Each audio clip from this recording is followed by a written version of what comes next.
So my name is Tiago Sousa Garcia. I am a research associate for a project called Animating Texts at Newcastle University, based at Newcastle University, obviously. I work in the School of English mostly, but also a little bit with other schools around the university. One is scholarly digital editing. So in concept, it's not that much different from creating a normal web page, an HTML page. We use an XML-based language as well that we call TEI, for the Text Encoding Initiative.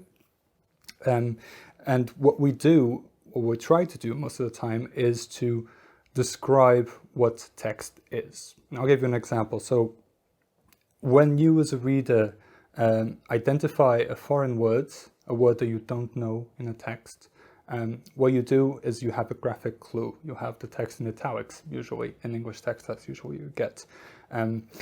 That italicization of text only tells you that there is something different, but it doesn't tell you what it is. So if you describe something by its presentation markup, you italicize something and you say, you as a reader, that italic word means that it is a foreign word, but you need to know the code, right?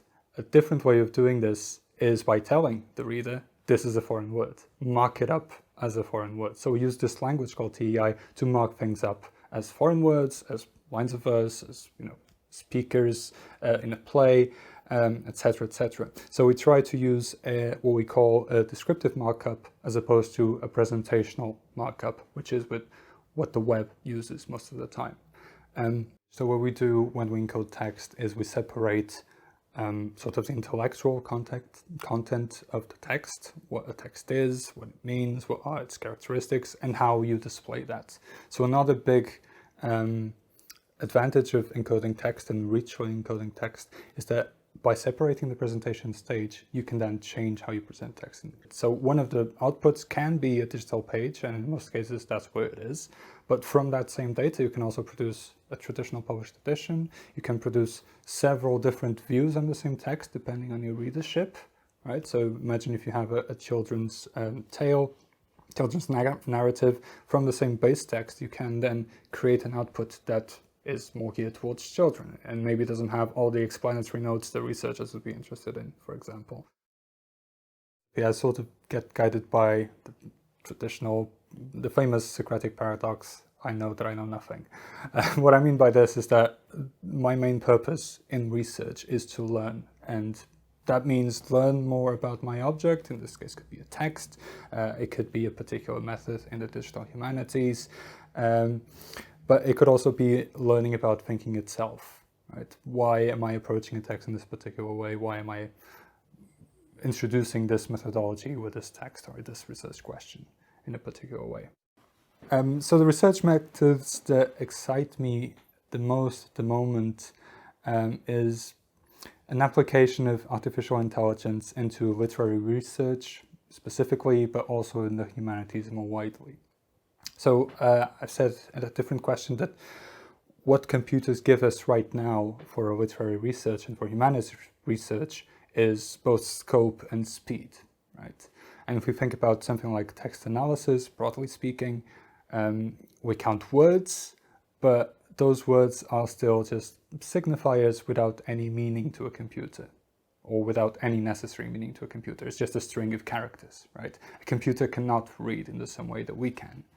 But with certain artificial intelligence methods, and particularly stuff like natural language processing, natural language understanding, which is sort of, some people consider a subdivision of NLP, natural language processing, that door starts to open a little bit. So computers might be able to understand a little bit more about text in a closer sense to what we as humans understand it.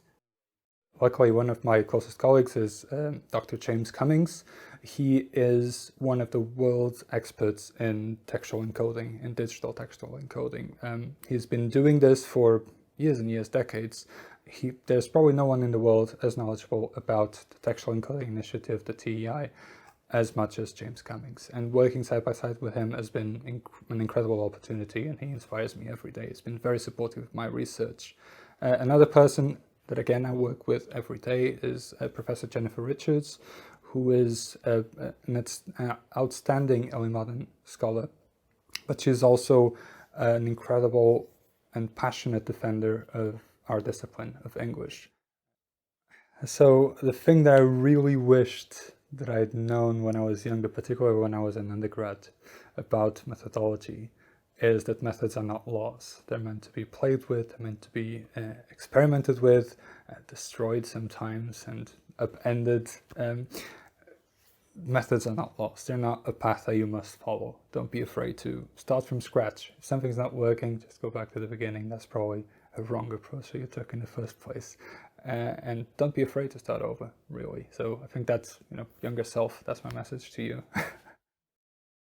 So recommending just one text is no way impossible. But I'll skirt the issue somewhat by saying that it depends on the student, right? So for humanities students in general, and in other disciplines as well, and if you are starting a PhD, read Umberto Eco's How to Write a Thesis. That's, it's incredibly out of date by now. It was written in the 70s. He talks about creating index cards to organize your research, which obviously in the age of the internet probably doesn't make much sense, probably not the best use of your time, but the principles are still there. And it's an incredible fun read, really, and it's a very small book, so quick to read. If you're a student interested in digital textual editing, look at Elena Pierazzo's Digital Scholarly Editing Theories, Models and Methods.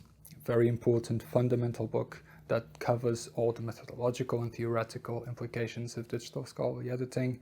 And for anyone interested in text analysis, either read Ted Underwood's most recent book, Distant Horizons, which is excellent and really revolutionizes much of what we think about text analysis in the past, or Martin Paul Eves' Close Reading with Computers, which is an incredible case study of how to really dig deep into one single literary text using digital technology and digital methodologies.